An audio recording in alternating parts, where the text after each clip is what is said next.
CBN News and Current Affairs. Ombudsman kumilos na para imbestigahan ang umano'y anomalya sa pondo ng PCSO. Dating Pangulong Gloria Arroyo, posibleng makasuhan ng plunder kung mapapatunayang sangkot. The immunity of the President, that is no longer obtaining in this case. There is no bar. Bilang ng pamilyang Pinoy na nagsasabing sila ay naghihirap, bumaba base sa pinakabagong survey ng SWS.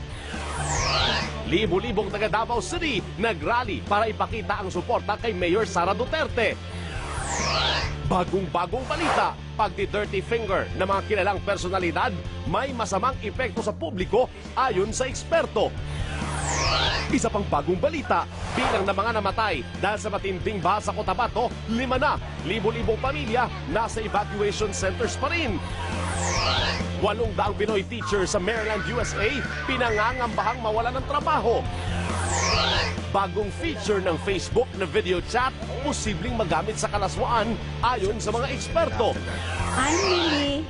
I'm Ellen's housekeeper. It's time for another reality roundup. What about that? Yay! At Pinay, nakasambahay ng sikat na talk show host na si Ellen DeGeneres, sumisikat na rin.